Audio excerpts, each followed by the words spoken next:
Assalamualaikum warahmatullahi wabarakatuh. Halo teman-teman, kami dari kelompok G kelas MB Gabungan MCS 02 Telkom University Bandung yang beranggotakan dengan saya sendiri Sanita dan juga teman saya Nimade, Fahira, dan juga Nurul. Pada kesempatan kali ini, kami akan menjelaskan mengenai Service Management Operation di perusahaan Alobank. Nah, jadi apa sih itu Alobank? Alobank ini merupakan layanan bank digital yang bisa membuat semua nasabahnya melakukan aktivitas finansial dan juga non-finansial hanya dalam satu aplikasi. Mulai dari kebutuhan keuangan harian hingga kebutuhan gaya hidup dengan mudah dan juga cepat. Nah, Alobank juga memiliki fitur untuk memenuhi kebutuhan konsumennya. Yang pertama ada time deposit, transfer, top up, bill payment, e-wallet, pay later, dan juga instant cash. Adapun kris dan juga tarik tunai di berbagai merchant tertentu. Dan juga Alobank memiliki promo-promo menarik lainnya. Lalu, untuk mengetahui sebuah proses pelayanan secara visual dan aktivitas yang tersusun dari rencana, aturan, infrastruktur, dan lain-lain, maka dilakukan service design dan service blueprint. Service design merupakan aktivitas yang tersusun dari rencana, aturan, infrastruktur, hingga komponen material yang dapat mendukung dalam peningkatan kualitas layanan serta menjelaskan interaksi antara penyedia jasa, sistem, dan user pengguna layanan.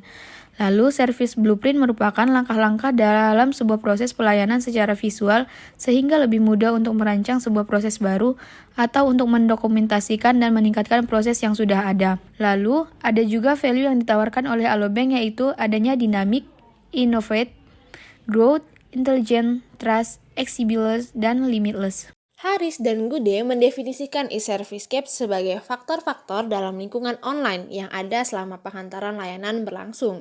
E-service gap terdiri dari 3 dimensi, yaitu aesthetic appeal, layout and fungsional, dan juga financial security. E-service gap di Alobank itu ada apa saja? Yang pertama ada environmental dimensi, kedua holistic environmental, ketiga moderator, keempat internal respon, yang kelima adalah behavior. Apa environmental dimensi dari Alobank? Nah, ini tuh terdiri dari warna, tampilan dari aplikasi, efek animasi pada aplikasi, kualitas aplikasi, fitur yang sederhana, navigasi, dan hingga security tools dalam pembayaran maupun login. Nah, adapun holistic environmental dimensi itu terdiri dari 2 moderator. Yang pertama ada employee response yang berlaku pada service gap yang bersifat offline. Dan yang kedua ada customer response yang bersifat kognitif, emosional, dan juga kondisi psikologi. Dan juga ada behavior yang mempengaruhi respon yang diberikan oleh customer. Yang pertama, pada customer itu setuju dengan dimudahkan dalam melakukan transaksi dan layanan di mana saja dan kapan saja. Kemudian rasa aman dan tenang karena Alobank memiliki pelayanan dan juga benefit yang cukup banyak. Yang ketiga ada tingkat kepercayaan customer terhadap Alobank cukup tinggi karena Alobank sendiri sudah diawasi oleh OJK. Yang tidak disetujui atau tidak disukai oleh customer yaitu aplikasi bank digital ini masih tergolong baru dan juga sistem tarik tunainya terbatas hanya di bank mega dan juga merchant tertentu dan juga kantor cabangnya yang terbatas. Lalu ada juga supply chain for service pada Alobank. Dan ini rantai pasok layanannya yang dapat dijelaskan bahwa PT Alobank ini sebagai perusahaan yang menciptakan aplikasi Alobank serta mengolahnya. Pemerintah Alobank ini sendiri mulai beroperasi dan dikenalkan ke pasar pada tahun 2021. IT developernya sebagai support dalam pembuatan dan pemeliharaan aplikasi dari Alobank sendiri agar bisa tetap berjalan stabil tanpa adanya gangguan daripada aplikasi. Selanjutnya teknologi sebagai media serta alat dalam pembuatan teknologi dikarenakan dalam membuat sebuah aplikasi pasti dibutuhkan teknologi. Selanjutnya OJK dikarenakan Alobank bergerak pada bidang perbankan yaitu keuangan. Selanjutnya nasabah itu sebagai sumber pasar yang menekan perkembangan sebuah bisnis baik itu di bidang perbankan atau bidang lainnya. Apa aja sih benefit dari Alobank? Benefit pertama, gratis biaya admin tanpa saldo minimum. Benefit kedua, proses transaksi mudah dan cepat. Benefit ketiga, keamanan terjamin dengan sistem login menggunakan biometrik. Benefit keempat, transaksi lebih menyenangkan menggunakan kupon dan reward. Benefit kelima, top up dari berbagai channel.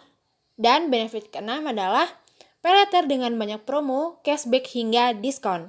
Kemudian ada e-service quality yang merupakan pelayanan yang diberikan pada jaringan internet sebagai perluasan dari kemampuan suatu situs untuk memfasilitasi kegiatan, belanja, pembelian, dan juga distribusi secara efektif dan juga efisien. E-service quality dari Alobank itu ada apa aja sih? E-service quality pada Alobank terdiri dari yang pertama, efisiensi dan reliability, yaitu aplikasi Alobank mudah digunakan oleh nasabah. Yang kedua adalah site estetik, yaitu fitur dan halaman pada aplikasi Alobank menarik secara visual.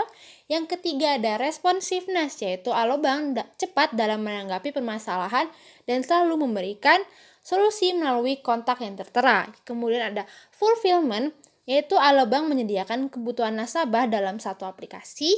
Kemudian ada security, yaitu data nasabah Alobank akan terjamin keamanannya dan sudah diawasi oleh OJK. Dan yang terakhir adalah easy of use, yaitu aplikasi Alobank mudah digunakan dan dapat diakses di mana saja dan kapan saja. Berdasarkan kuesioner yang telah kami bagikan, kami mendapatkan jumlah responden sebanyak 31 orang dengan jenis kelamin didominasikan oleh perempuan dan juga usia responden didominasikan dari umur 10 hingga 21 tahun. Dan berdasarkan perhitungan yang telah kami lakukan, diketahui bahwa nilai rata-rata dari expect service lebih besar dibandingkan nilai rata-rata dari perceived service. Nah, dengan nilai gap-nya itu sebesar min 0,07. Hal ini membuktikan bahwa servis dari Alobank masih belum dapat sesuai dengan apa yang diekspektasikan oleh pelanggan. Terima kasih atas perhatiannya dan mohon maaf jika terdapat kesalahan dan pengucapan kata yang telah kami lakukan. Semoga sehat selalu dan sampai jumpa.